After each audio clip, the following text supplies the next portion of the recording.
Let's start with Dr. Omona's reaction. Posted a picture caption for Lens. I just hiked 1,700 meters above sea level on a Gore mountain ranges. As soon as I safely returned to the foot, I stepped into the diplomatic service. His Excellency the President, Museveni, has appointed me ambassador.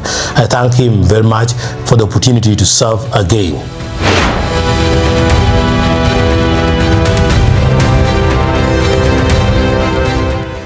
Moving on, analyzing the 2026-2031 cabinet list through the lens of regional power distribution reveals that the Acholi sub-region performed remarkably well in terms of defensive inclusivity, but experienced a strategic recalculation in how its loyalty is rewarded.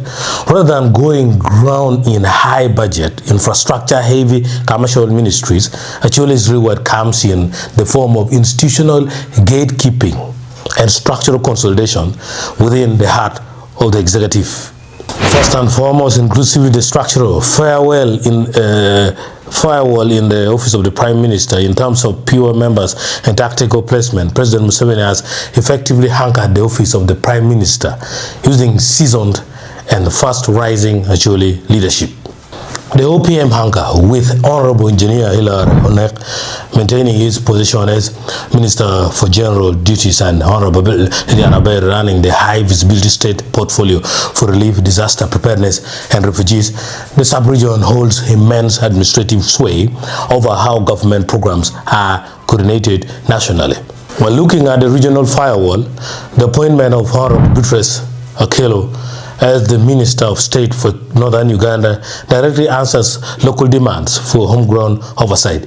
By staffing the OPM heavily with Acholi figures, the executive ensures that the sub-region remains a primary coordinator of the national affirmative action, post-conflict reconstruction, and socio-economic transformation programs like the Parish Development Model, that's PDM.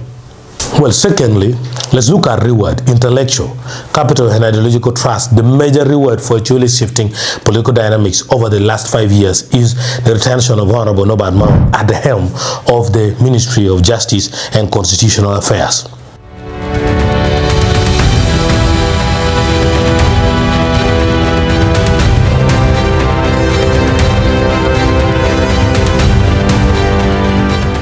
There's no doubt this is the ultimate trust. Mao's ministry is tasked with navigating the highly sensitive upcoming legislative agenda, transitional justice frameworks, and constitutional evolution.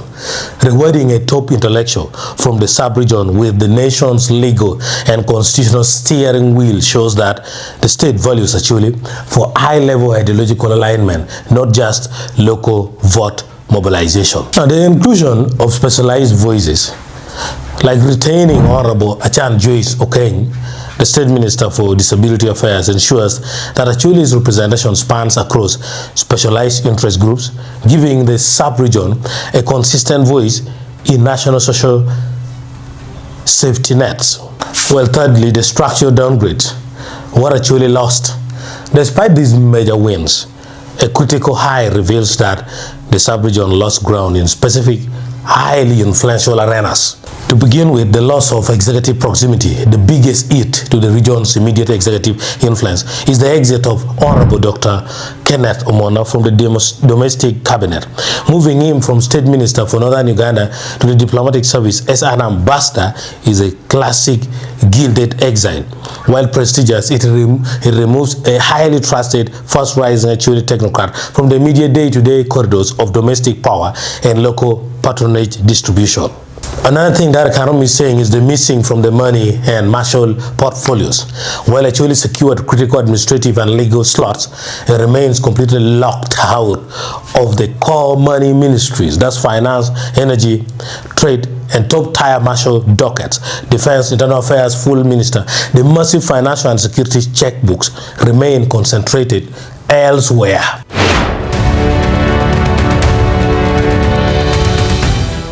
Now, my political verdict is Acholi was heavily rewarded for its post-2021 political stabilization and willingness to cooperate across the hassle afterwards. However, the nature of the reward is protective and administrative rather than economic.